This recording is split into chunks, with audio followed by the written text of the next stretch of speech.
সে সূরার নাম কি? সূরা ইখলাস। আপনারা মনে করবেন এই সূরা তো আমরা সবাই পারি, কিন্তু এই হুজুর, এই বক্তা এই ছোট্ট একটি সূরা পড়ছে, এর দ্বারা আমাদের কি বুঝাতে চান? একেবারে অন্যরকম অবস্থা। কথা ঠিক না ঠিক? এই সূরা সবারই জানা আছে, কিন্তু আমি উদাহরণ দেই। আপনারা মরিচ চেনেন না? মরিচ তো চেনেন, কাঁচা মরিচ, শুকনা মরিচ আছে না? এর মধ্যে একটা মরিচ আছে যার ঝাল বেশি। সেই মরিচের নাম কি? কারেন মরিচ, ধনিয়া মরিচ। কোন কোন জায়গায় ধনিয়া মরিচ বলে। আমাদের বগুড়ার কাহালু থানা দুপচাচিয়া তারা কারেন মরিচ বলে। আপনারা কি বলেন? আপনারা বলেন, যেহেতু আপনারা বগুড়ারই লোক, ধনটের লোক, কারেন মরিচ বলেন। এই ছোট্ট সূরা অনুভাবে কারেন মরিচের মতো, কিসের মতো? কারেন মরিচের মতো এই সূরার মধ্যে আল্লাহ রাব্বুল আলামিন এত রহমত, কল্যাণ, বরকত নাজিল করেছেন, যেটা আমরা শেষ করতে পারবো না। বলেন সুবহানাল্লাহ। এই ছোট্ট সূরার মধ্যে এমন বরকত, এমন রহমত এবং এমন কল্যাণ রেখে দিয়েছেন, যেটা আমরা কি যদি আমল করি আমাদের জীবন ধন্য হয়ে যাবে। বলেন সুবহানাল্লাহ। এই সূরা মক্কা শরীফে অবতীর্ণ হয়েছে। কোথায় অবতীর্ণ হয়েছে? মক্কা অবতীর্ণ হয়েছে। আমলের নিয়তে শুনতে হবে। এই মুহূর্তে মাথার মধ্যে থেকে আপনারা যে যে দল করেন, আওয়ামী লীগ, বিএনপি, জাতীয় পার্টি, যে যে দল করেন না কেন, সবগুলি দলীয় চিন্তা দূর করে দিয়ে একেবারে নিরপেক্ষ মন নিয়ে কোরআন শুনতে হবে। বলেন সুবহানাল্লাহ। নসেদ কোরআনের আলোচনা আপনার মনের ভিতর ঢুকবে না। হযরত আবু বকর রাদিয়াল্লাহু তাআলার মতো মন নিয়ে কোরআন শুনতে হবে। আর আবু জেহেল মার্কা মন নিয়ে যদি কেউ কোরআন শোনে, তাহলে তার মনের ভিতরে হিংসা বৃদ্ধি পাবে। কথা ঠিক না ঠিক? কেন এই মাহফিলে এসেছিলাম? এই কথা বলবে। কাজী ভাইরা আমার, এই সূরা ছোট্ট একটি সূরা, 4 আয়াত রয়েছে। কয় আয়াত? 4 আয়াত, 15টি বাক্য আছে, 47টি অক্ষর আছে এবং 112 নম্বর সূরা। কত নম্বর সূরা বলেন? 112 নম্বর সূরা। এই সূরার ফজিলত সম্পর্কে বিশ্বনবী জনাবে মুহাম্মদুর রাসূলুল্লাহ সাল্লাল্লাহু আলাইহি ওয়াসাল্লাম বলেছেন, সেই আল্লাহর শপথ যার হাতে আমার প্রাণ রয়েছে, কেউ যদি এই সূরা পাঠ করে, সূরা ইখলাস, তাহলে কোরআনের 1/3 তেলাওয়াতের সওয়াব পেয়ে যাবে। বলেন সুবহানাল্লাহ। কোরআন শরীফ কত পারা? 30 পারা। 10 পারা পড়লে যে সওয়াব, এই সওয়াব যদি কেউ সূরা ইখলাস একবার পড়ে, এই সওয়াব তার আমলনামায় দেওয়া হবে। বলেন সুবহানাল্লাহ।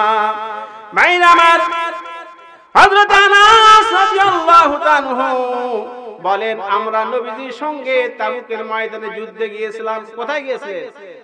বুঝছেন কথা? তাবুকের ময়দানে যুদ্ধে গিয়েছিলাম। তাবুকের ময়দানে ছিলাম, এমন সময় সূর্য পূর্ব দিকে উদিত হলো, কিন্তু সূর্যের আলো দেখা যাচ্ছিল না। কথা বুঝতেছেন? সূর্য উঠেছে কিন্তু আলো নাই। এই অবস্থা আমরা কোনদিন দেখি নাই। তখন ফেরেশতা জিবরাইল ৭০,০০০ রহমতের ফেরেশতা নিয়ে সেই তাবুকের ময়দানে অবতরণ করেছেন, নাজিল হয়েছেন। বলেন সুবহানাল্লাহ। কত হাজার ফেরেশতা? ৭০,০০০ ফেরেশতা নিয়ে নাজিল হয়েছেন। হযরত জিবরাইল আলাইহিস সালাম অবতরণ করেছেন তাবুকের প্রান্তরে ময়দানে। সেই ফেরেশতা জিবরাইল বলতেছে যে, হে আল্লাহর রাসূল, আপনার সাহাবী মাবিয়া ইবনে মাবিয়া রাদিয়াল্লাহু তাআলা উনি ইন্তেকাল করেছেন। ওই ফেরেশতার জানাজায় অংশগ্রহণ করার জন্য আমি জিবরাইল, আল্লাহ পাক ৭০,০০০ ফেরেশতা সহ আমাকে পাঠিয়েছেন আপনাদের এখানে। বলেন সুবহানাল্লাহ। ফেরেশতা জিবরাইল তার ডানা দিয়ে তাবুকের প্রান্তে যত পাহাড় ছিল, পাহাড়গুলিকে সরিয়ে দিলেন। ময়দানটা সমান হয়ে গেল। ৭০,০০০ ফেরেশতা দাঁড়িয়ে গেল। আর আল্লাহ রাসূলের সঙ্গে যে সমস্ত সাহাবায়ে কেরাম ছিলেন, তারাও জানাজা পড়ার জন্য দাঁড়িয়ে গেলেন। ফেরেশতা জিবরাইল বলেন, ইয়া রাসূলুল্লাহ, ইয়া হাবিবাল্লাহ, আপনি জানাজা পড়ান। আপনি কি করেন? এই লোকের জানাজা আপনি পড়ান, আমরা পিছনে আছি। নবীজি জানাজা শেষ করলেন। শেষ করার পর আল্লাহ রাসূল সাল্লাল্লাহু আলাইহি সাল্লাম ফেরেশতা জিবরাইলকে বলতেছে, আল্লাহর হে আল্লাহর ফেরেশতা জিবরাইল, তাবুকের ময়দানে তিনি যখন সাহাবায়ে কেরাম সহ উপস্থিত হয়েছিলেন, তখন একজন সাহাবী ইন্তেকাল করেছিলেন, তার নাম মাবিয়া ইবনে মাবিয়া। কি নাম? মাবিয়া ইবনে মাবিয়া। তার জানাজায় কত হাজার ফেরেশতা এসেছিল? কত হাজার? ৭০,০০০ ফেরেশতা এসেছিল। নবীজি জানাজা পড়লেন। জানাজা শেষে ফেরেশতা জিবরাইলকে বলেন, ভাই জিবরাইল, আপনি কোনদিন এইভাবে ৭০,০০০ ফেরেশতা নিয়ে আমার কাছে নাজিল হন নাই, অবতরণ করেন নাই। আজকে কি কারণে সাহাবীর জানাজায় আপনি অংশগ্রহণ করলেন? ফেরেশতা জিবরাইল বলতেছে, হে আল্লাহর রাসূল হাবিব, এই আপনার সাহাবী মাবিয়া ইবনে মাবিয়া, সে সূরা ইখলাসকে ভালোবাসতো। এই ইখলাসের বরকতে সে এত বড় উচ্চ মর্যাদা লাভ করেছে। বলেন সুবহানাল্লাহ। তাহলে শুধু সূরা ইখলাসকে মহব্বত করার কারণে তার জানাজায় ফেরেশতা জিবরাইল ৭০,০০০ ফেরেশতা নাজিল হয়েছেন। বলেন সুবহানাল্লাহ। আল্লাহ নবী বলেন, যে ব্যক্তি দৈনিক ১০০ বার করে সূরা ইখলাস, কুল হুয়াল্লাহু আহাদ এই সূরা পাঠ করবে, ৫০ বছরের সগীরা গুনাহ তার maaf করে দেওয়া হবে। বলেন সুবহানাল্লাহ। কত বছরে? ৫০ বছরের সগীরা গুনাহ maaf হয়ে যাবে। তবে যদি ঋণ থাকে তাহলে সে গুনাহ maaf হবে না। যদি ঋণ থাকে তাহলে maaf হবে না। যার ঋণ নাই সে ব্যক্তি যদি দৈনিক ১০০ বার এই সূরা যদি আমল করে, তার ৫০ বছরের সগীরা গুনাহ আল্লাহ পাক maaf করে দিবেন। বলেন সুবহানাল্লাহ। যে ব্যক্তি ঘরে শোয়ার সময়, রাত্রি বেলায় শোয়ার সময় যখন ১০০ বার এই সূরা পাঠ করবে, কতবার? ১০০ বার। এবং ডান কাঁধে ডান দিকে হাত দিয়ে ঘুমাবে এবং ১০০ বার সূরা ইখলাস পাঠ করবে। আল্লাহ রাব্বুল আলামিন হাবিব বলেন, কাল কিয়ামতের ময়দানে আল্লাহ রাব্বুল আলামিন বলবেন, হে আমার বান্দা, তুমি ডান দিক দিয়ে বেহেশতে চলে যাও। বলেন সুবহানাল্লাহ। এই সূরা সবার মুখস্থ আছে না? আমরা ছোটবেলায় যখন ইমাম সাহেবের পিছনে নামাজ পড়তাম, তখন না জানি এই ছোট ছোট সূরা, শুধু ইখলাস নয়, ফালাক, নাস, ফিল, মাউন, কুরাইশ, কাউসার কখন যে মুখস্থ হয়ে গেছে তাও আমরা বুঝতে পারি না। বলেন কথা ঠিক কি না? আবার মুখস্থ হয়ে গেছে। ভাইরা, একজন সাহাবী, দরিদ্র সাহাবী নবীজির কাছে এসে বলেন, ইয়া রাসূলুল্লাহ, হে ইয়া হাবিবাল্লাহ, আমার অভাব অনটন, তারপরে দরিদ্রতা শেষ হয় না, সব সময় অভাব লেগে থাকে, টাকা পয়সা হাতে আসলে শেষ হয়ে যায়। ইয়া রাসূলুল্লাহ, হে আপনি আমাকে দোয়া করে দেন যাতে আমার অভাব দূর হয়ে যায়, অনটন দূর হয়ে যায়, আমি অতি শীঘ্রই যেন ধনী হয়ে যেতে পারি। বলেন সুবহানাল্লাহ। এই কথা বললেন, কথা বুঝতেছেন? মাইরা আমার নবীজি বলেন, ও সাহাবী, তুমি যখন ঘরে প্রবেশ করবে তখন ঘরের মধ্যে যারা থাকবে, তোমার স্ত্রী, তোমার ছেলে মেয়ে, তোমার পিতামাতা, তাদেরকে সালাম দিবে। যখনই দরজা খুলে ঘরে ঢুকবে কি করবে? সালাম দিবে। যদি ঘরের মধ্যে কেউ না থাকে তবে তুমি নিজে একা একাই সালাম দিবে, নিজেকে সালাম দিবে। দেওয়ার পর শুধু একবার কুল হুয়াল্লাহু আহাদ এই সূরা ইখলাস পড়বে, তাহলে আমি নবী বলতেছি তোমার অভাব কোনদিন থাকবে না। বলেন সুবহানাল্লাহ।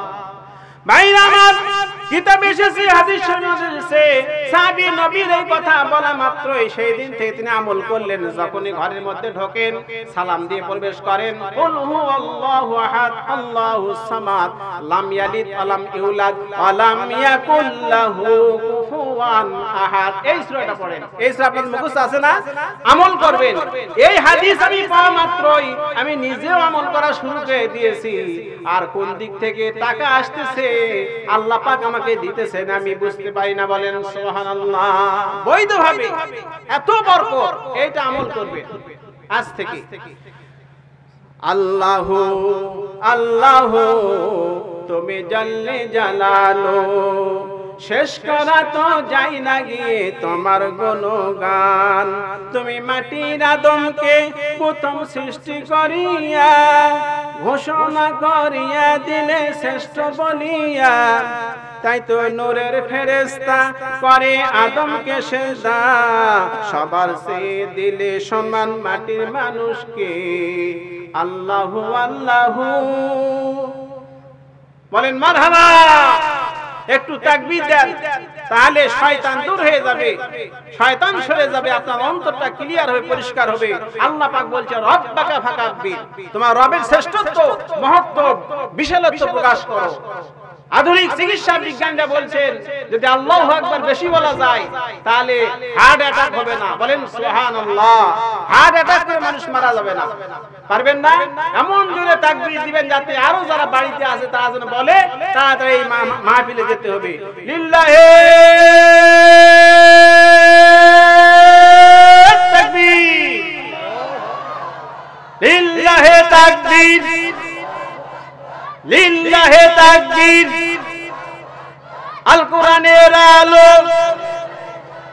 আল হাদিসের আলো, সংসদে জালো, নারে তাকবীর। মাইরা আমার সূরা ইখলাস, এই সূরার নাম শুধু সূরা ইখলাস নয়, বরং ইমাম ফখরুদ্দিন রাজি রাহমাতুল্লাহ আলাইহি বিখ্যাত তাফসীর গ্রন্থ তাফসীর কাবীরে সূরা ইখলাসের 20টি নাম উল্লেখ করেছেন। কয়টি নাম? 20টি নাম উল্লেখ করেছেন। এই 20টি নামের ব্যাখ্যা যদি দিতে যাই, বলতে যাই অনেক সময় প্রয়োজন, তা আমি এই 20টি নাম বলবো না, বরং পরিচিত 3টা নাম আপনাদের সামনে আলোচনা করতে চাই। এই সূরার একটি নাম হচ্ছে সূরাতুত তাওহীদ। কি? সূরাতুত তাওহীদ, একত্ববাদের সূরা। নির্বিজাল তাওহীদের আকীদা পেশ করা হয়েছে এই সূরার মধ্যে। আপনারা আহলে হাদিসের লোক, আপনারা অনেক দিক থেকে সেফ আছেন, ভালো আছেন।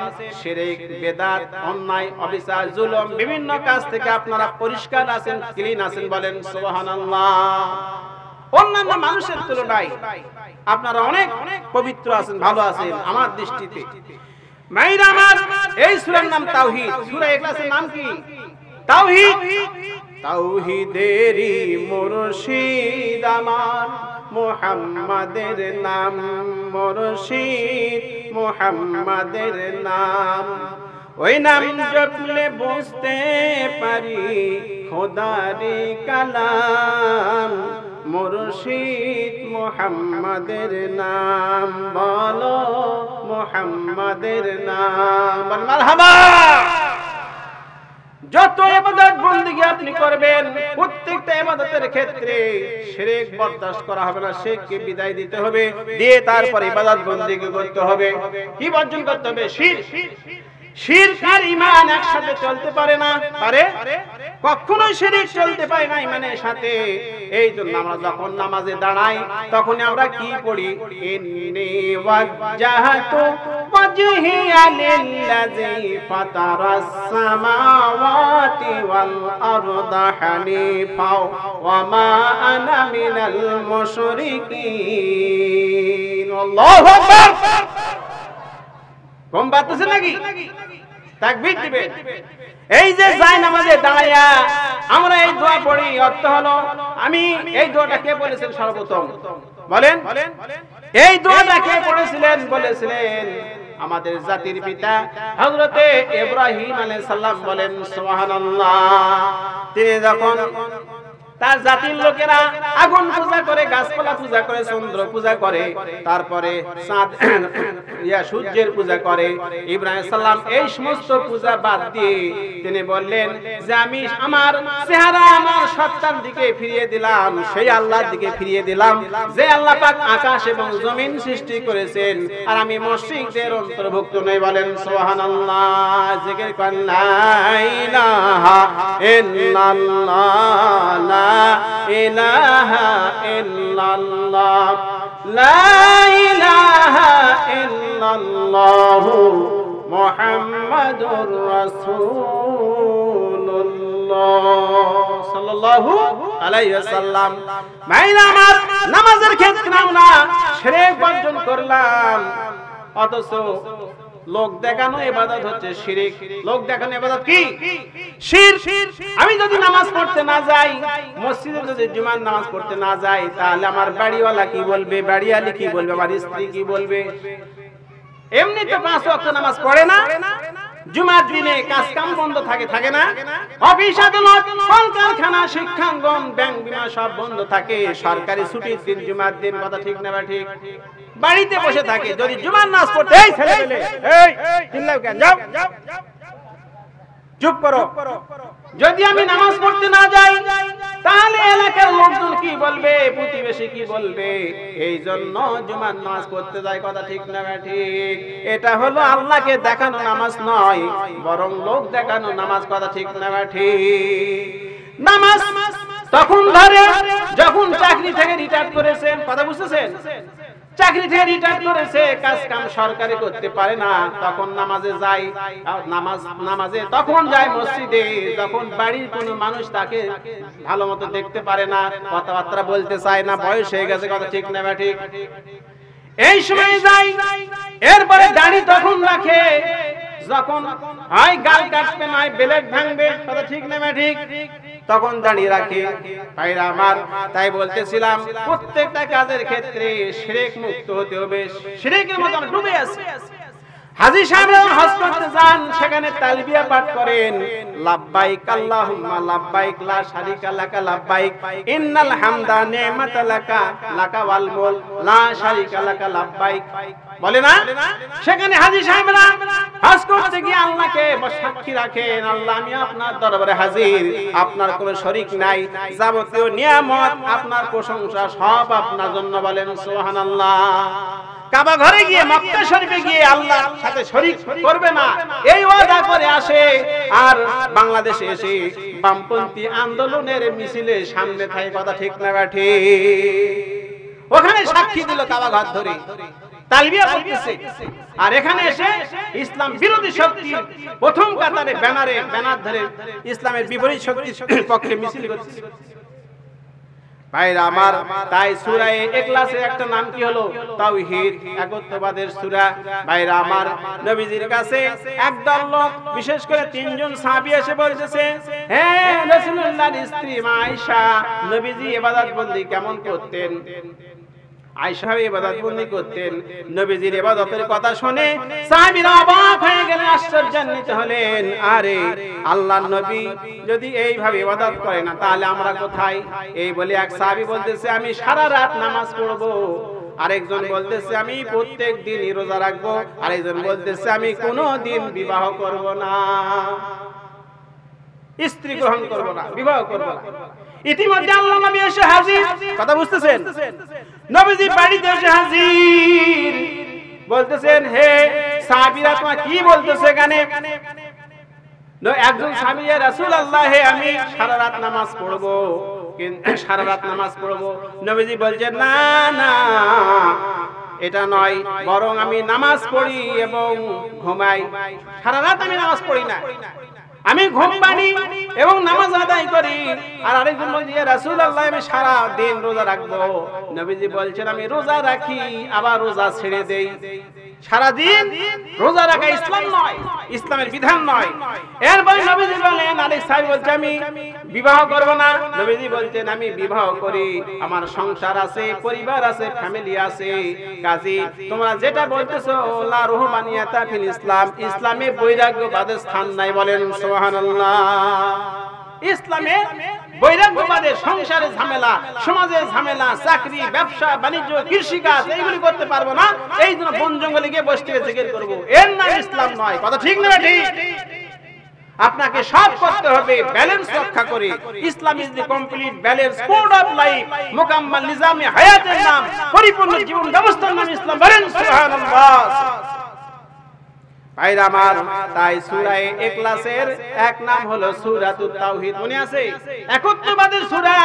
এই সূরা জানলে আল্লাহ সম্পর্কে আপনি জানতে পারবেন, বুঝতে পারবেন, আল্লাহর শক্তি, আল্লাহর ক্ষমতা, আল্লাহর পাওয়ার, আল্লাহর অধিকার, আল্লাহর জাত, এইগুলি যদি আপনি জানতে না জানেন, তাহলে আল্লাহকে ভয় করতে পারবেন না। 2 নম্বর সূরা ইখলাসের নাম হলো সূরাতুল মারিফা। কি সূরা?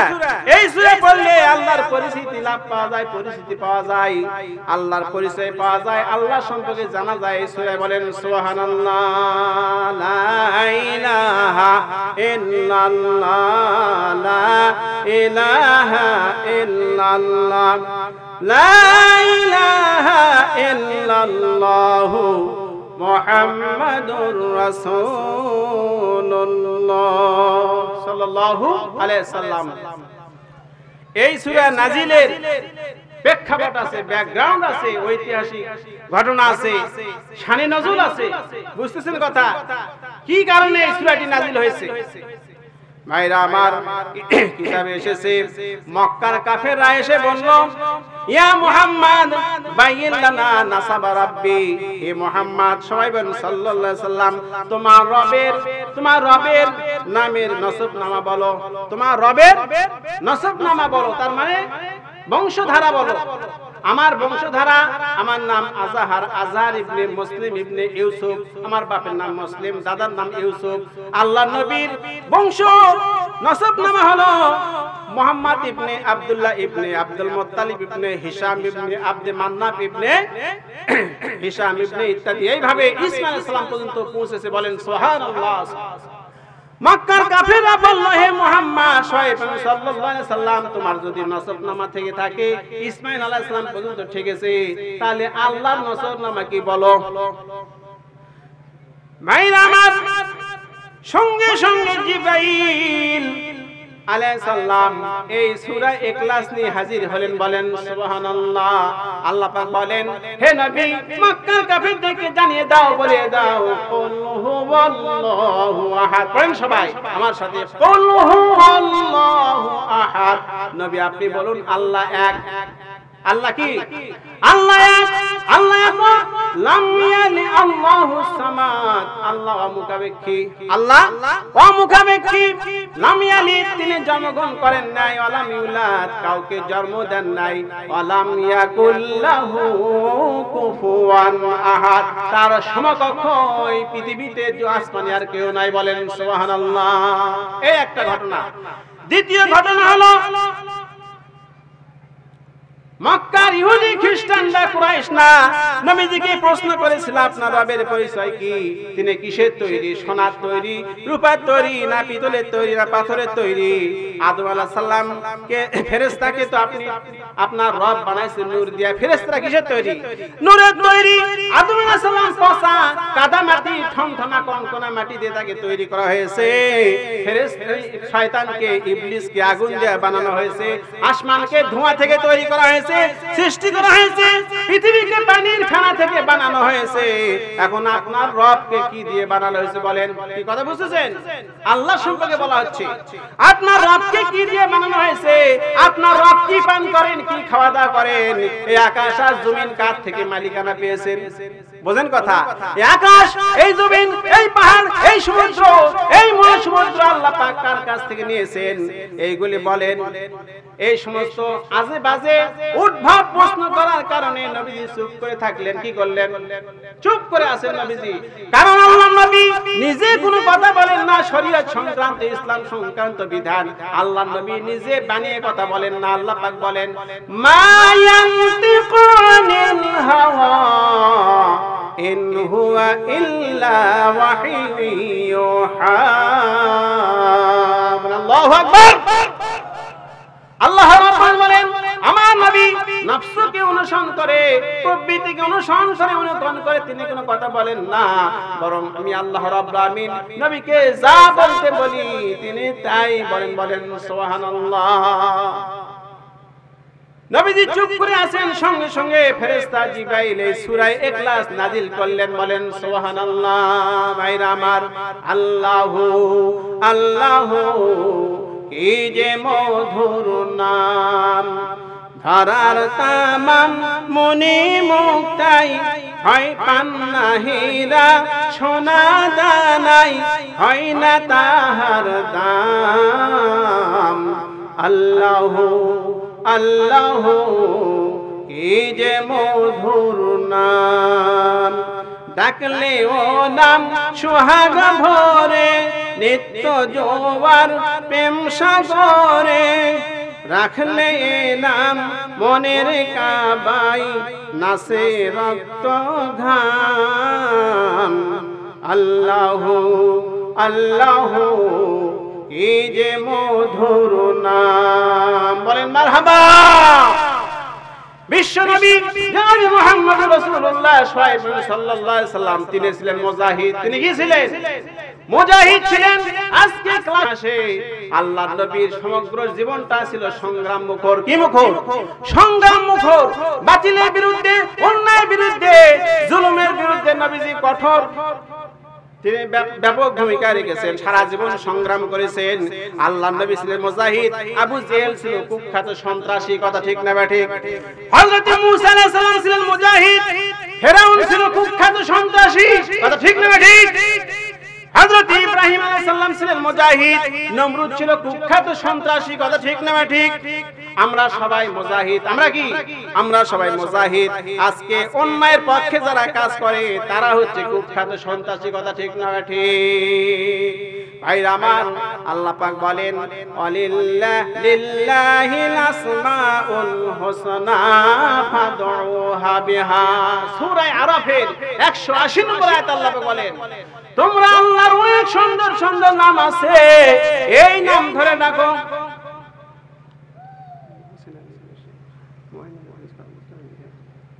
আল্লাহ সুন্দর সুন্দর নাম আছে না, এই নাম ধরে ডাকো। আল্লাহ সুন্দর নাম ধরে ডাকতে বলছেন আল্লাহ পাক। আল্লাহ রাব্বুল আমিন তার সুন্দর সুন্দর নাম আছে, এই নাম নিয়ে কি করতে হবে? জিকির করতে হবে, ডাকতে হবে। তাহলে আল্লাহ পাক আমাদের কথা শুনবেন।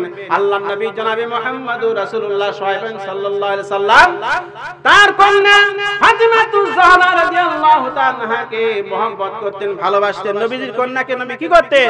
ভালোবাসতেন। নবীজি বলেন ফাতিমাতু বিদআতু মিন্নি, ফাতিমা আমার শরীরের টুকরা, শরীরের অংশ। ফাতিমা কি? আমার শরীরের গোশত, শরীরের টুকরা।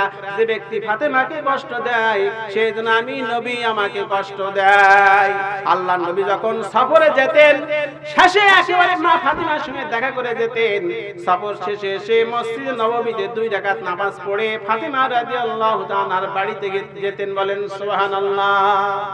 ভাই, একদিন সফর শেষে এসে ফাতিমার বাড়িতে ঢুকলেন। মা ফাতিমা রাদিয়াল্লাহু তাআলা তিনি কান্নাকাটি করতেছেন। কি করতেছেন? কথা বুঝতেছেন? কান্নাকাটি করতেছেন। মা বোনেরা কান খাড়া করে শুনেন। ফাতিমা রাদিয়াল্লাহু তাআলার মর্যাদা, আমি যত পড়াশোনা করেছি 2টা কারণ পেয়েছি। জান্নাতের সর্দারিনী, বেহেশতের সর্দারিনী হওয়ার জন্য তিনি 2টা কাজ বেশি বেশি করেছেন। 1 নম্বর হলো তিনি স্বামীর খেদমত করেছেন। কি করেছেন? স্বামীর আনুগত্য করেছেন। 2 নম্বর পর্দা প্রথা মেনে চলেছেন।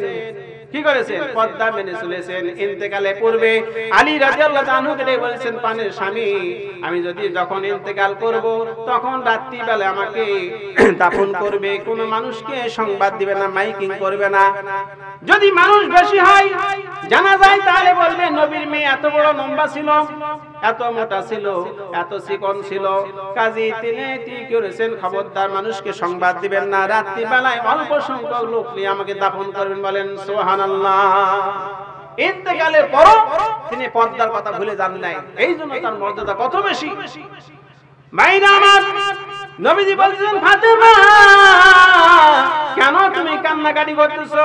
বলতেছি, হে আমার প্রাণের পিতা, ইয়া রাসূলুল্লাহ, আজকে একটা ঘটনা ঘটে গেছে। কি?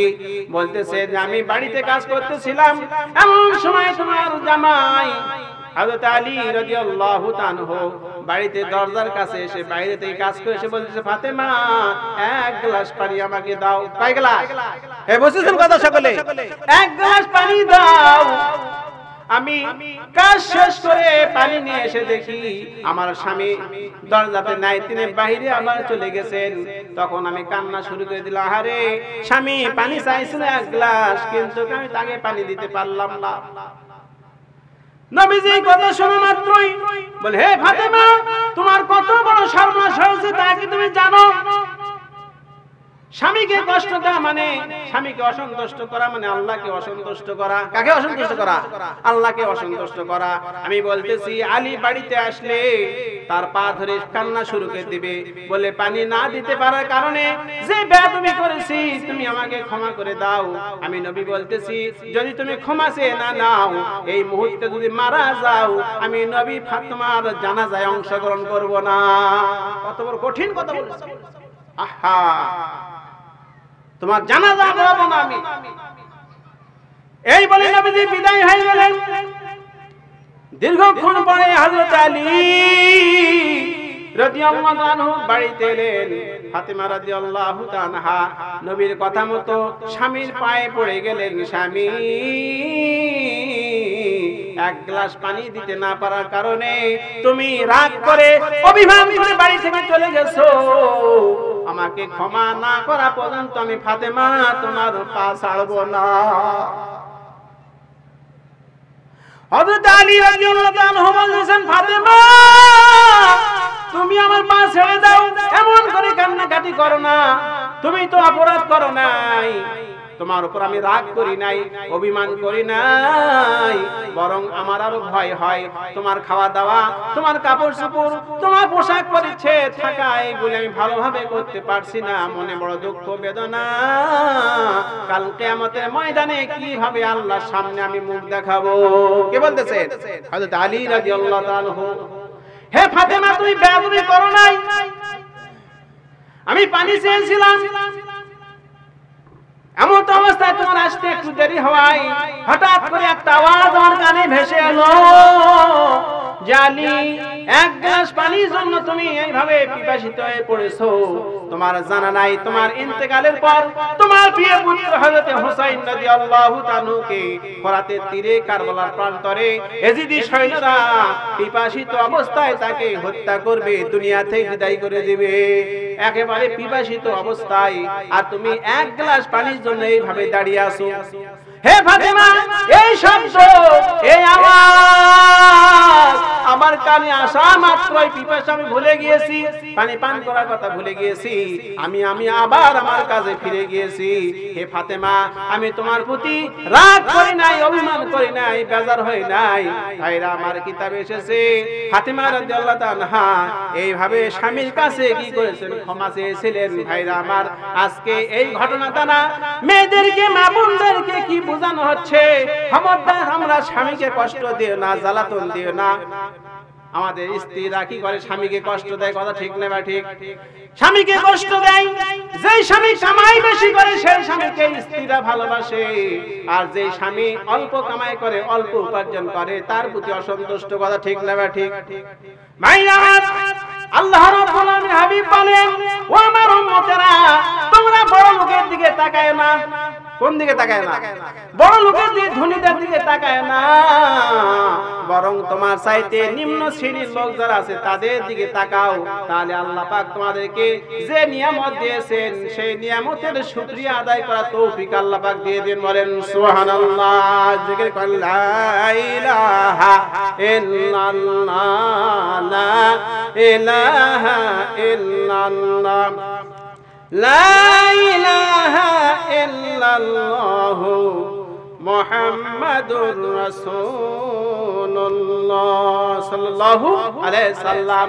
আল্লাহ রাসূল বলেছেন, যে স্ত্রী স্বামীকে সন্তুষ্ট রেখে দুনিয়া থেকে বিদায় হয়ে যায়, আল্লাহ নবী বলেছেন বেশাসে আল্লাহ জান্নাতে চলে যাবে। বলেন সুবহানাল্লাহ। আজকে মা বোনেরা আয়েশা রাদিয়াল্লাহু আনহা চরিত্র গ্রহণ করে না, খাদিজা রাদিয়াল্লাহু আনহা চরিত্র গ্রহণ করে না। আল্লাহর নবী দিনে দাওয়াত দিতে গিয়েছেন বাহিরে, সন্ধ্যা ঘনিয়ে এসেছে, রাত্রি এসেছে, নবীজি বাড়িতে এসেছেন, এক দরজায় ঠোকা, একটা ঠোকা দেওয়া মাত্রই খাদিজা রাদিয়াল্লাহু আনহা দরজা খুলে দিয়েছেন। বলেন সুবহানাল্লাহ। নবীজি বলেন, খাদিজা তুমি ঘুমাও না, গভীর রাত হয়ে গেছে। ইয়া রাসূলুল্লাহ, আপনি বাইরে দিনের দাওয়াত দিতেছেন, দাওয়াতি কাজ করতেছেন, কাফেররা জোকের মতো আপনার পিছনে লেগে আছে আপনাকে দুনিয়া থেকে বিদায় করে দেওয়ার জন্য। আমি এই টেনশনে জেগে থাকি, কোরআন শরীফ তেলাওয়াত করি, আর আপনি বাইরে থাকবেন আর আমি ঘুম পাড়াবো, তা কেমন করে হতে পারে? ভাইরা আমার, বোনেরা আমার, এই ঘটনা থেকে কি বোঝা যায়? আপনার স্বামী যদি বাইরে থাকে, রাত্রিবেলা আসতে দেরি হয়ে যায়, আপনি ঘুমান না, বরং বাসাতে সূরা ইয়াসিন পড়েন, সূরা রহমান পড়েন, সূরা ওয়াকিয়া পড়েন, সূরা মুলক পড়েন, স্বামী আসা পর্যন্ত। কথা ঠিক না বেটি? তাহলে খাদিজা রাদিয়াল্লাহু আনহা যে সওয়াব আল্লাহর কাছে পেয়েছেন, এই সওয়াব আপনার আমলনামায় আল্লাহ পাক দিয়ে দেন। বলেন সুবহানাল্লাহ। মেয়েরা কিন্তু রাত ঠিকই জাগে, স্বামীর জন্য জাগে না। বোঝেন? কিরণমালা, পটকুটি, রাজালচা, জি বাংলা, অনেক কিছু ইন্ডিয়ান চ্যানেল দেখে। কথা ঠিক না ঠিক? এইগুলি দেখে সময় কাটায়, স্বামীর জন্য সময় কাটায় না। ভাইরা আমার, আল্লাহ পাক বলছেন ইন্না কাইদাশ শাইতানে কানা দাইফা। আল্লাহ পাক বলেন শয়তানের চক্রান্ত খুবই দুর্বল। আজকে সারা পৃথিবী শয়তানের চক্রান্ত চলছে না, বরং নারীদের চক্রান্ত চলছে। কথা ঠিক না বা ঠিক? আল্লাহ পাক সূরা ইউসুফে বলেন ইন্না কাইদাকুন্না আযীম। বলেন আল্লাহু আকবার। নারীদের চক্রান্ত ভয়ঙ্কর। কাদের চক্রান্ত? নারীদের। শয়তানের চক্রান্ত দুর্বল, আর নারীদের চক্রান্ত কি? ভয়ঙ্কর। এই বলে নারীরা, মা বোন আমার উপর রাগ করবেন না, কারণ আল্লাহর কথা আমি বলছি। নারীদের চক্রান্ত এমন, এই নারীরা যদি চক্রান্ত করে, এর থেকে উঠে আসা খুবই কঠিন হয়ে যায়। কথা ঠিক না বা ঠিক? তার দৃষ্টান্ত জামালপুরের ডিসি। কি জামালপুরের ডিসি না? ইন্না কাইদাকুন্না আযীম। শয়তান আল্লাহর কাছে কিয়ামত পর্যন্ত হায়াত চেয়েছিল। কতদিন? আজকে যে সমস্ত নারীরা বেশি দিন বাঁচতে চায়, শয়তান মার্কা নারী, তারা এই শয়তানের মতো বেশি দিন বাঁচে। কথা ঠিক না ঠিক? লা ইলাহা ইল্লাল্লাহ, জোরে লা ইলাহা ইল্লাল্লাহ, লা ইলাহা ইল্লাল্লাহ, লা ইলাহা ইল্লাল্লাহ মুহাম্মাদুর রাসূলুল্লাহ সাল্লাল্লাহু আলাইহি সাল্লাম। স্বামী যা কামাই করে তাই নিয়ে আপনাকে খুশি থাকতে হবে। স্বামী মায়ের জন্য শাড়ি কিনেছে ঈদ উপলক্ষে 700 টাকা দিয়ে। কত টাকা? 700 টাকা দিয়ে শাড়ি কিনেছে, আর স্ত্রীর জন্য কিনেছে 500 টাকার শাড়ি। গরিব মানুষ। এই যে মায়ের জন্য 200 টাকা বেশি দিয়ে কিনেছে, এই জন্য 15 দিন স্বামীর সাথে কথা বলে নাই। এমন স্ত্রী আছে না? এমন নারী আছে না?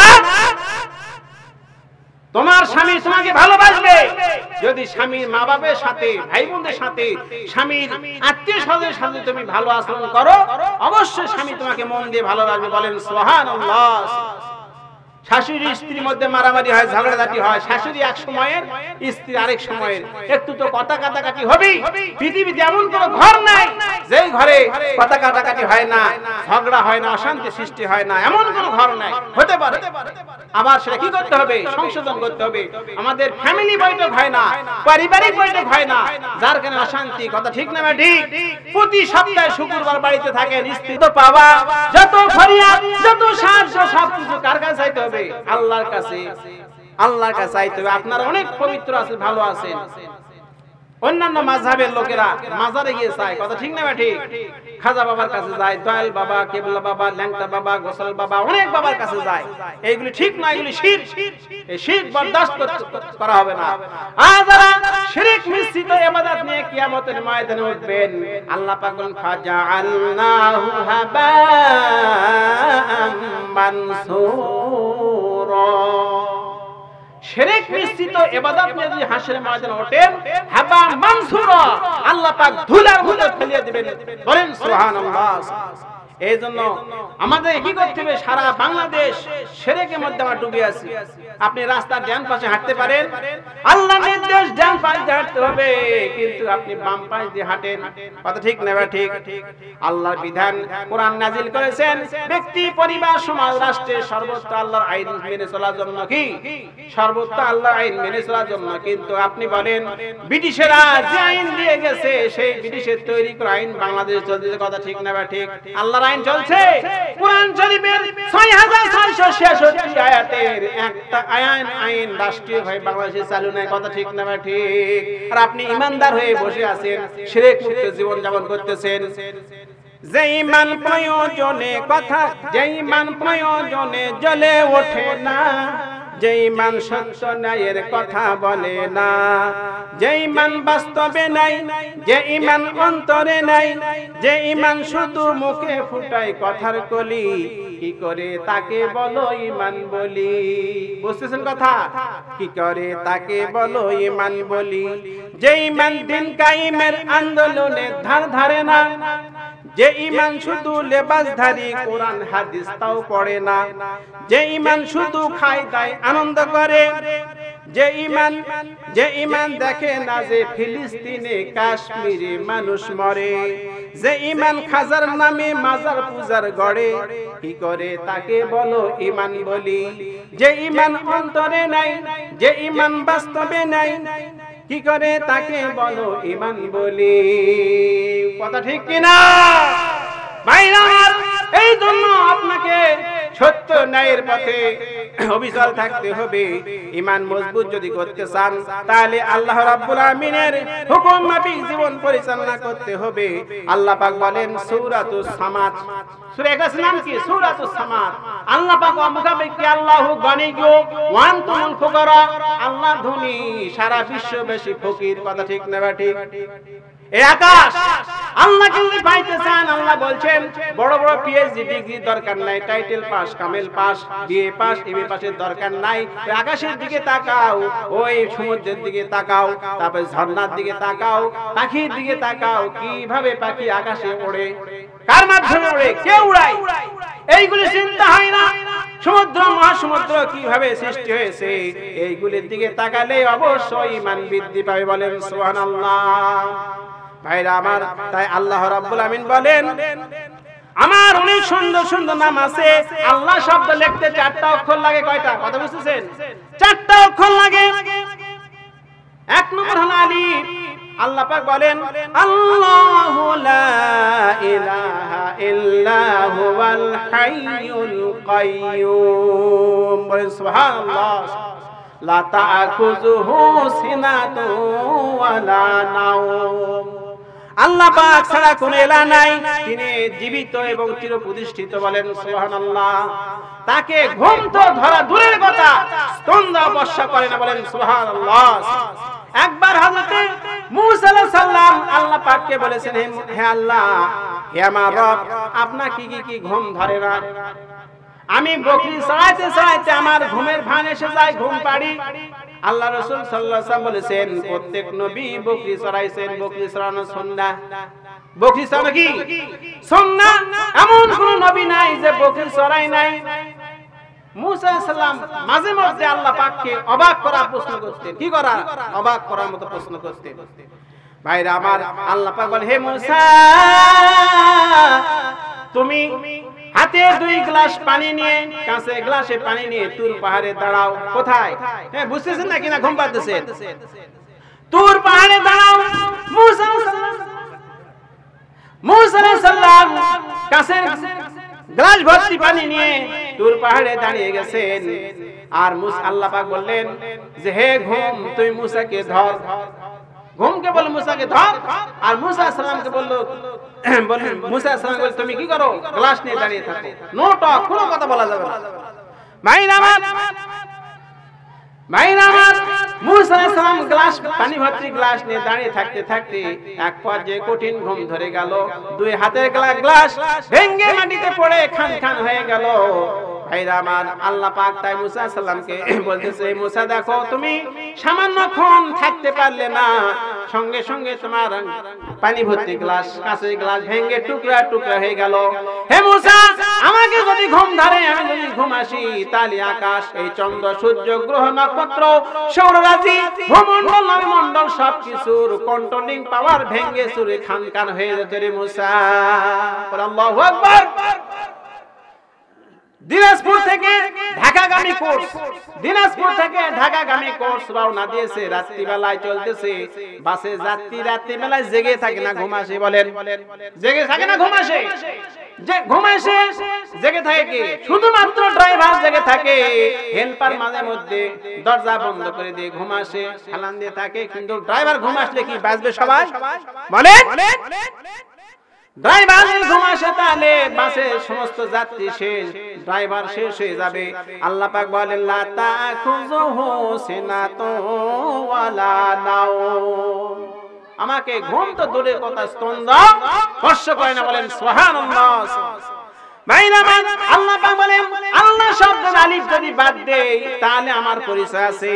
লিল্লাহি মা ফিস সামাওয়াতি ওয়াল আরদ ওয়া ইন তুবদু মা ফি আনফুসিকুম আও তুখফুহু ইউহাসিবুকুম বিহিল্লাহ। আল্লাহু আকবার। আল্লাহ পাক বলেন, আকাশ এবং জমিনের সবকিছুর মালিকানা আমার। আকাশ এবং জমিন কার? আল্লাহর।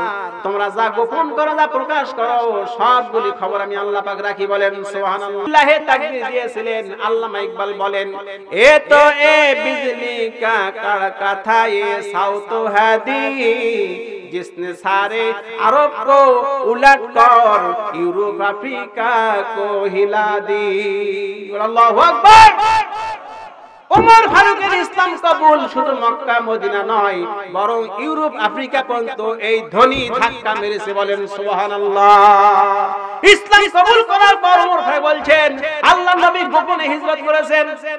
কিভাবে? আবু বকর রাদিয়াল্লাহু সঙ্গে গোপনে হিজরত করেছেন। আমি ওমর আর গোপনে হিজরত করব না। কে মায়ের বুককে খালি করতে চাও হে মক্কার কাফেররা? আমি ওমরের সামনে দাঁড়াও, এই যে মদিনার দিকে চললাম। বলেন সুবহানাল্লাহ। এই জন্য তাকে বলা হয় ফারুক, সত্য মিথ্যা পার্থক্যকারী। ওমর ভাইকে রক্ত আমি যুবকদের মধ্যে দেখতে চাই। মসজিদে আজকে ফজর নামাজে এক কাতারি পূরণ হয় না, কথা ঠিক না? ঠিক। মসজিদের বেহাল দশা। মসজিদ যুবক বৃদ্ধ মানুষের জন্য নয়। সরকারি চাকরি করলে চাকরি শেষে সরকার কি দেয়? পেনশন দেয় না? সরকারি সার্ভিস করলে পেনশন পাওয়া যায়। রিটায়ার করলে যুবকরা যদি নামাজ পড়তে পড়তে বৃদ্ধ হয়ে যায়, বৃদ্ধ বয়সে মসজিদ যেতে না পারে, তাহলে যুবক অবস্থায় যে সওয়াব পেয়েছিল, এই সওয়াব ওই যুবকেরা বলল ভাই আল্লাহ পাক লিখে দিবেন। বলেন সুবহানাল্লাহ। আমি আজ থেকে বলতে চাই যে যুবকেরা খবরদার নামাজ ছেড়ে দিও না। একজন অন্ধ সাহাবী আব্দুল্লাহ ইবনে মাকতুম রাদিয়াল্লাহু তাআলা নবীর কাছে এসে, ইয়া রাসূলুল্লাহ, আমি চোখে দেখি না, দুই চোখ কানা, দুই চোখ কি অন্ধ, আমাকে একটু ছাড় দেন, আমি মসজিদ আসতে পারবো না। নবীজি বলেন, ঠিক আছে যাও। কি বলছেন? যাও। যেই 4-5 হাত অগ্রসর হয়েছে, আবার পিছন থেকে নবী ডাক দিতে, এই শোনো, এদিকে আসো। হে আব্দুল্লাহ মাকতুম, তুমি কি আযান শুনতে পাও? ইয়া রাসূলুল্লাহ, আযান শুনতে পাই। তাহলে আযান যদি শুনতে পাও, খবরদার খবরদার বাড়িতে নামাজ পড়বে না, মসজিদে নববীতে এসে জামাতের সাথে নামাজ পড়ে। বলেন সুবহানাল্লাহ। অন্ধকে ছাড় দেওয়া হয়নি, বাড়িতে নামাজ হবে না, হবে না, হবে না, দুইটা কারণ ছাড়া। এক হচ্ছে অসুস্থ, দুই হচ্ছে মৃত্যুর ভয়। আমি যাব, আমাকে সন্ত্রাসী হত্যা করবে, এই ভয় থাকে। বাড়িতে নামাজ পড়লে 100-র মধ্যে 33 পাবেন। কত? 100-র মধ্যে 33। মসজিদে নামাজ পড়লে 25 গুণ সওয়াব, 27 গুণ সওয়াব পাওয়া যাবে। সুবহানাল্লাহ। ইমাম বুখারী রাহমাতুল্লাহ আলাইহির ওস্তাদ, ইমাম মুসলিমের ওস্তাদ আব্দুল্লাহ ইবনে ওমর কাওয়ারিরি রাহমাতুল্লাহ আলাইহি, উনি একবার এশার নামাজ মেহমান আসার কারণে বাড়িতে পড়েছেন, জামাত ধরতে পারেন নাই। কথা বুঝছেন? বুঝছেন কথা? যুবকেরা শোনো, ইমাম বুখারী ওস্তাদ এশার নামাজ বাড়িতে পড়েছেন, মেহমানকে বিদায় করে দিয়ে 27 বার। কয়বার পড়েছেন? বাড়িতে 27 বার এশার নামাজ পড়েছেন। পড়ে তিনি ঘুমিয়ে গেছেন। ইমাম বুখারীর ওস্তাদ ঘুমের মধ্যে স্বপ্নে দেখতে পাচ্ছেন একদল ঘোড়সওয়ার ঘোড়ার পিঠে চড়ে দৌড়াচ্ছে। ইমাম বুখারীর ওস্তাদ তাদের পিছনে পিছনে দৌড়াচ্ছে, কিন্তু ওই ঘোড়াদেরকে ঘোড়া ধরতে পারতেছেন না। ঘোড়ার উপর সওয়ারে আছে, এদিকে ধরা যাচ্ছে না। ঘোড়সওয়াররা এক জায়গায় দাঁড়িয়ে বলতেছে, হে ইমাম বুখারী, মুসলিমের উস্তাদ আব্দুল্লাহ ইবনে ওমর কাওয়ারিরি রাহমাতুল্লাহ আলাইহি, আমাদেরকে আপনি ধরতে পারবেন না, আমাদেরকে ধরতে পারবেন না। তার কারণ হলো আমরা সবাই এশার নামাজ জামাতের সাথে পড়েছি, আর আপনি বাড়িতে একা একই 27 বার পড়েছেন, এই জন্য আমাদেরকে ধরতে পারবেন না। বলেন সুবহানাল্লাহ। লা ইলাহা ইল্লাল্লাহ, লা ইলাহা ইল্লাল্লাহ, লা ইলাহা ইল্লাল্লাহ মুহাম্মাদুর রাসূলুল্লাহ সাল্লাল্লাহু আলাইহি সাল্লাম। ভাইরা আমার, তাই বলতেছিলাম 27 বার পড়ার পরও এশার জামাতের সওয়াব তার আমলনামায় লিখে দেন নাই আল্লাহ পাক। এইজন্য জামাতের কত গুরুত্ব। নবীজি বলছেন, মসজিদে নববীতে একজন ইমাম ঠিক করে দিয়ে আমি বাড়িতে বাড়িতে খুঁজে দেখব কোন সাহাবী বাড়িতে বসে নামাজ পড়তেছে, যদি কেউ পড়ে তার বাড়িতে আগুন জ্বালিয়ে দিয়ে ঘরটাকে ধ্বংস করে দেব, শেষ করে দেব, ছাই করে দেব, পুড়িয়ে দেব। কিন্তু আমি বাড়িতে মহিলারা থাকে, পোকামাকড় থাকে, জীবজন্তু থাকে, যার কারণে এই আগুনটা আমি দেই নাই। তাহলে বলেন দয়ার নবী, মায়ার নবী, ভালোবাসার নবী কত মহব্বত দিয়ে উম্মতদেরকে ভালোবাসেন, সেই নবী কত রাগান্বিত হয়ে এই কথাটা বলছেন। কথা বুঝে আসে? কাজী আপনাকেও নামাজ ছেড়ে দিবেন না, আজ থেকে 5 ওয়াক্ত নামাজ জামাতের সাথে আদায় করেন। বলেন সুবহানাল্লাহ।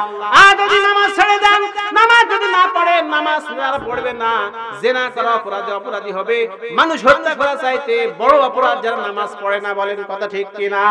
হযরত মুসা আলাইহিস সালামের কাছে এসে এক মহিলা বলতেছে, হুজুর আমি জিনা করেছি। কি করেছি? জিনা করেছি, পেটে অবৈধ সন্তান এসেছে, সেই সন্তান প্রসব করেছি, সেই ছেলেটাকে আমি মেরে ফেলেছি, আমি যদি এখন তওবা করি তাহলে মাপ পাবো কিনা?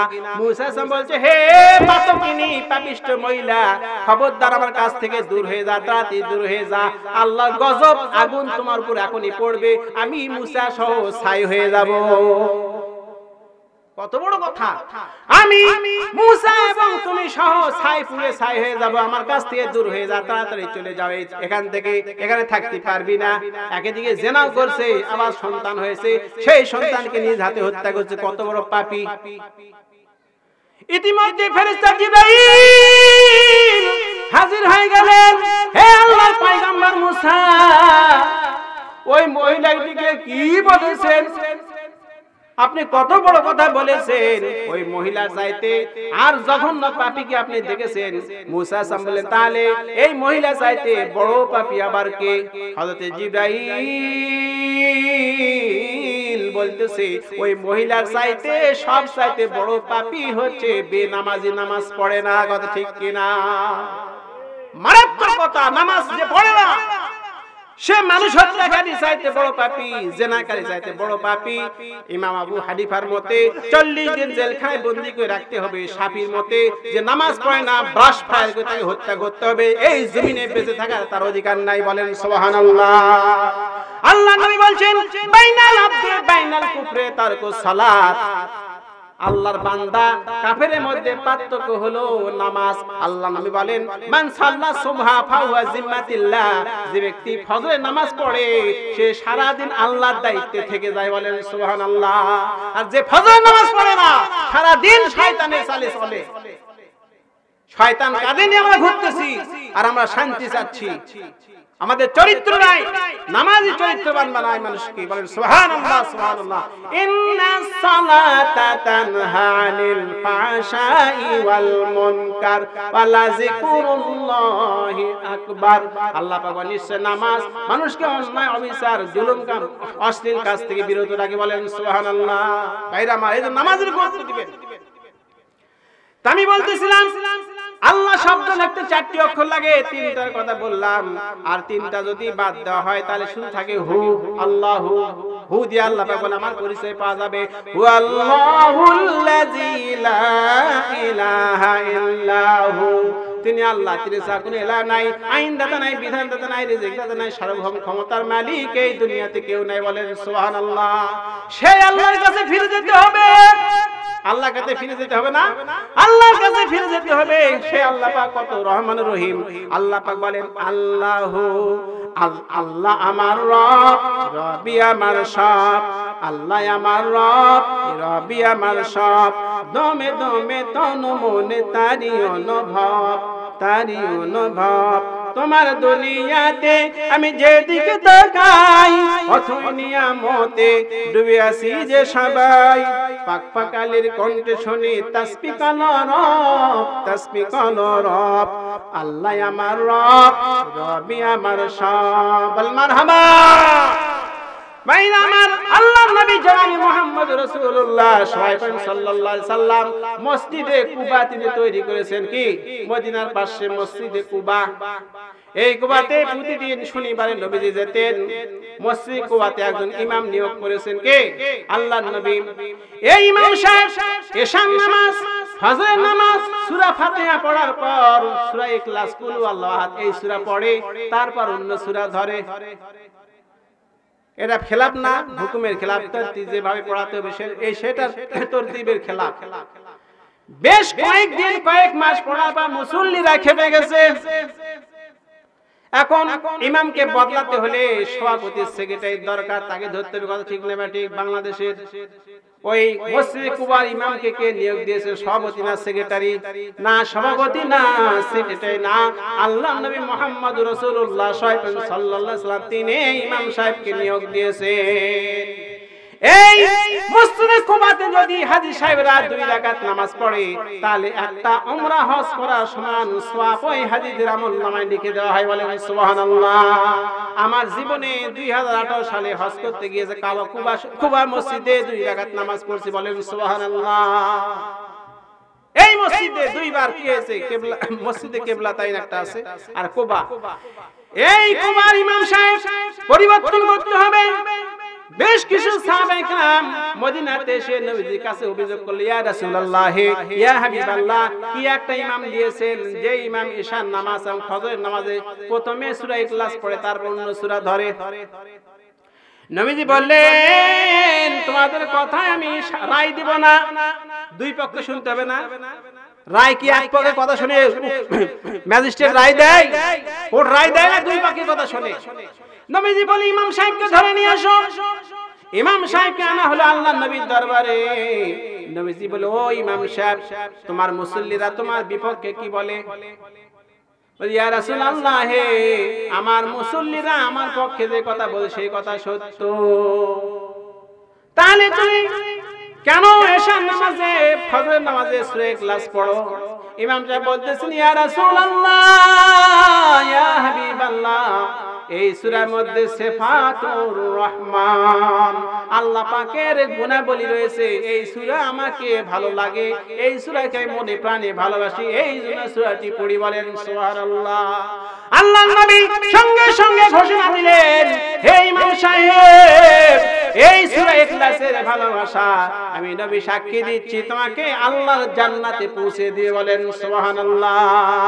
লা ইলাহা ইল্লাল্লাহ, লা ইলাহা ইল্লাল্লাহ, লা ইলাহা ইল্লাল্লাহ মুহাম্মাদুর রাসূলুল্লাহ সাল্লাল্লাহু আলাইহি সাল্লাম। ভাইরা আমার, সাহাবায়ে কেরামরা সূরাকে ভালোবাসার কারণে জান্নাতের সার্টিফিকেট পেয়েছে।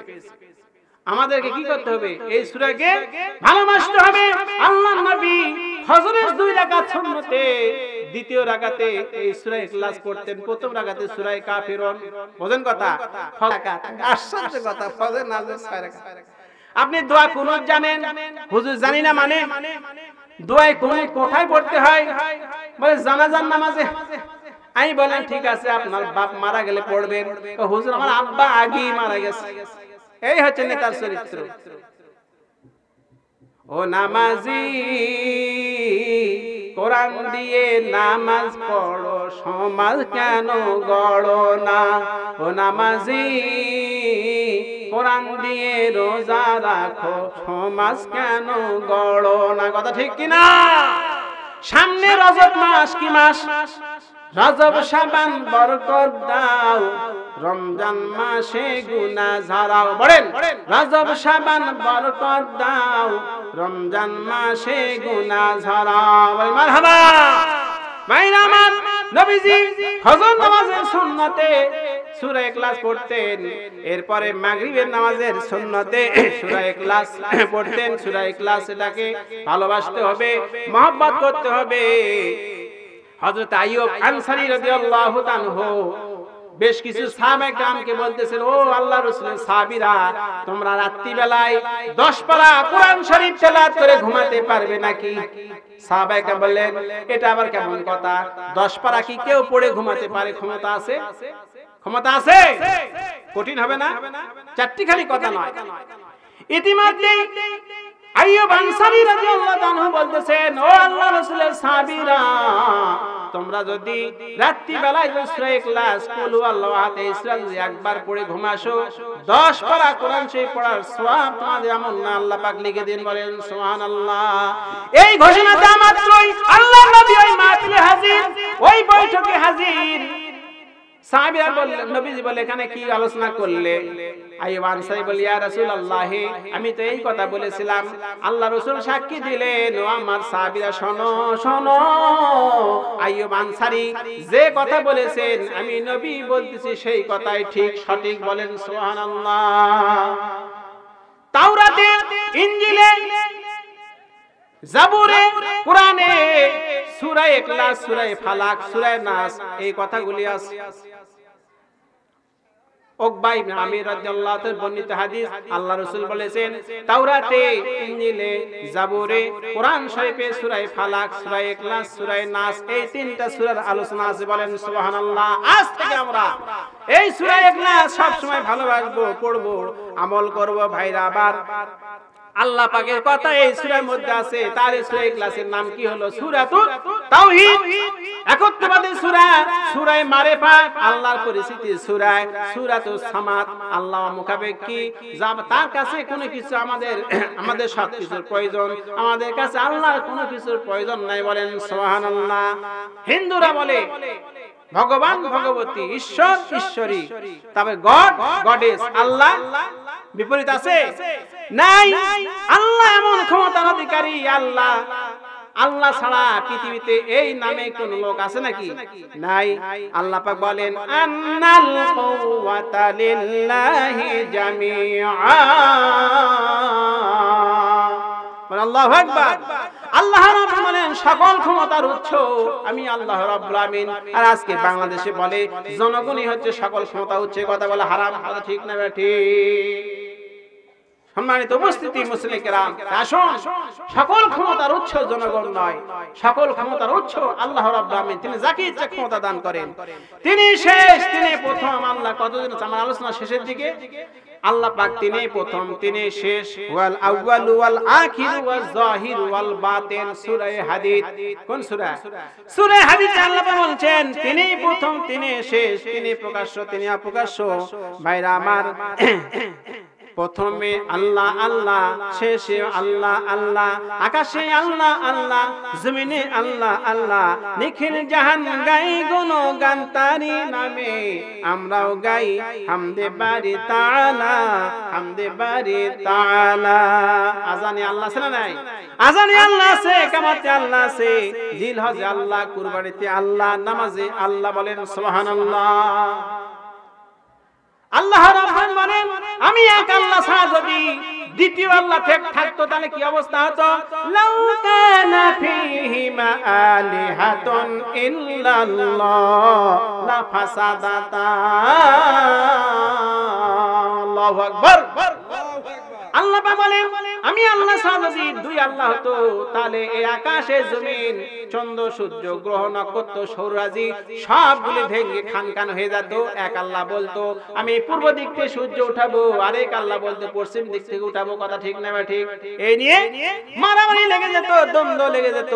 আর একটি কথা বলে শেষ করছি। একবার হযরত মূসা আলাইহিস সালাম বলেন, আল্লাহকে জিজ্ঞাসা করেন মুসা আলাইহিস সালাম, হে আল্লাহ, আপনি আমাদের উপর কখন খুশি থাকেন, কখন বেজার থাকেন, কখন সন্তুষ্ট থাকেন, কখন অসন্তুষ্ট হন, আমি জানতে চাই।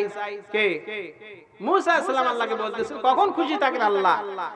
আল্লাহ পাক জবাবে বলেন, হে মুসা, আমি যখন তোমাদের উপর খুশি থাকি, সন্তুষ্ট হই, তখন তিনটা কাজ করি। কয়টা কাজ? কয়টা কাজ? তিন কাজ করেন। এক নম্বর হলো যখন বৃষ্টির প্রয়োজন হয় তখন বৃষ্টি দেই, তাহলে বুঝতে পারেন যে আল্লাহ আমাদের প্রতি খুশি আছেন। দুই নম্বর হলো দানশীল ব্যক্তিদের কাছে আমি সম্পদ দেই, তারা সমানে দান করতে থাকে। আল্লাহ খুশি না বেজার? খুশি আছেন। তিন নম্বর হলো নেককার লোকদেরকে রাষ্ট্র ক্ষমতা দান করি। কেমন লোকদেরকে? যারা নেককার, পরেজগার, ঈমানদার, দ্বীনের অনুসারী, তাদেরকে ক্ষমতা দান করি। এই তিনটা কাজ করলে তোমরা বুঝতে পারবে আল্লাহ পাক আমাদের উপর খুশি আছেন, রাজি আছেন। বলেন সুবহানাল্লাহ। কাকে বলতেছেন? মুসা আলাইহিস সালামকে। এরপর আল্লাহ বলছেন, মুসা শোনো শোনো, কখন আমি অসন্তুষ্ট হই, তোমাদের উপর রাগ করি। তিনটা কারণে রাগ করি। তার একটা হলো প্রয়োজনে মুহূর্তে বৃষ্টি বন্ধ করে দেই। কখন বৃষ্টি বন্ধ করি? যখন বৃষ্টির প্রয়োজন তখন আমি বৃষ্টি দেই না। বুঝছেন কথা? প্রধান মেহমান এসেছেন, বক্তা এসেছেন, এরপরে আমি শেষ করে দিব। তাহলে প্রথমে আল্লাহ পাক বলেন যখন অসন্তুষ্ট হই প্রয়োজন মুহূর্তে বৃষ্টি বন্ধ করে দেই। আর দুই নম্বর, কৃপণদের হাতে ধন সম্পদ দিয়ে থাকি, তারা দান করতে চায় না, তাহলে বৃষ্টি বন্ধ, আর বখিলদের হাতে সম্পদ চলে যায়। তিন নম্বর, জালিমদের হাতে রাষ্ট্র ক্ষমতা দান করি। কাদের হাতে? জালিমদের হাতে রাষ্ট্র ক্ষমতা দান করি। তারা মানুষের উপর জুলুম করে, নির্যাতন করে, নিষ্পেষণ চালায়, আলিমদের উপর অত্যাচার করে। কথা ঠিক না ঠিক? মনে রাখবেন আল্লাহ রাব্বুল আলামিন জালিমদেরকে ছাড় দেন, ছেড়ে দেন না। জালিমদেরকে কি করেন? ছাড় দেন, ছেড়ে দেন না। ফেরাউনকে ছাড় দেওয়া হয়েছে, ছেড়ে দেওয়া হয় নাই। নমরুদকে ছাড় দেওয়া হয়েছে, ছেড়ে দেওয়া হয় নাই। আবু জাহেলকে ছাড় দেওয়া হয়েছে, ছেড়ে দেওয়া হয় নাই। এখন যারা মানুষের উপর জুলুম করে তাদেরকে ছাড় দেওয়া হয়েছে, কিন্তু সুযোগ ছেড়ে দেওয়া হবে না। কথা ঠিক না ঠিক? ভাইরা আমার, আল্লাহ পাক বলে, মুসা এখন বুঝে নাও আমি তোমাদের উপর খুশি আছি না অসন্তোষ, বেজার আছি।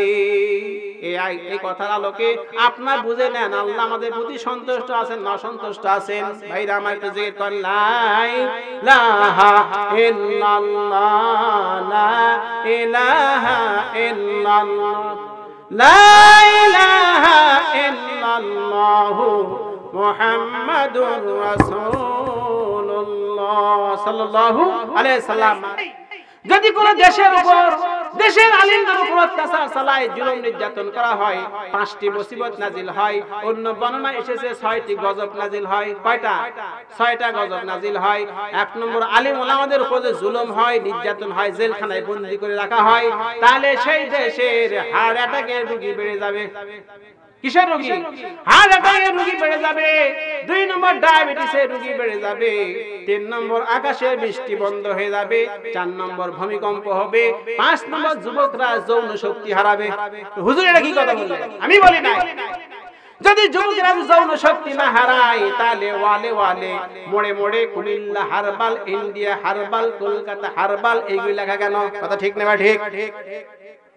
যুবকের যৌন শক্তি তা হারিয়ে ফেলবে। মাঝে মধ্যে ভূমি ধস নেমে যাবে, ভূমি ফেটে যাবে। মান্দা নওগাঁ থানার 3 কিলো জমি ফেটে গেছে। ঢাকা আশুলিয়া 2 কিলোমিটার জমি ফেটে গেছে কয়েক বছর আগে। গজব না মুসিবত বলেন? আল্লাহ রাসূলের হাদিস বাংলাদেশে 100% কার্যকর হচ্ছে। কথা ঠিক না ঠিক? এই জন্য আলেমদের সাথে ভালো ব্যবহার করতে হবে। হক্কানি আলেম, তাদেরকে মহব্বত করতে হবে, ভালোবাসতে হবে, তাদের সাথে সম্পর্ক গড়তে হবে। যদি আলেমদের সাথে সম্পর্ক থাকে, মান তাশাব্বাহা বিকাউমিন ফাহুয়া মিনহুম। আল্লাহ রাসূল বলেন, দুনিয়াতে যাদেরকে ভালোবেসেছো, দাওয়াত দিয়েছো, মহব্বত করেছো, এই আলেমদের সাথে তোমাদের হাসর নাসর হবে। বলেন সুবহানাল্লাহ। খবরদার, মসজিদের ইমামের সাথে, মসজিদের মুয়াজ্জিনের সাথে, খাদেমদের সাথে বেয়াদবি করবেন না। বেয়াদবি করবেন? এই এলাকার প্রিন্সিপাল, আলেম, ওলামা, এদেরকে ভালোবাসবেন, মহব্বত করবে, আল্লাহর রহমত আকাশ থেকে নাজিল হবে। বলেন সুবহানাল্লাহ।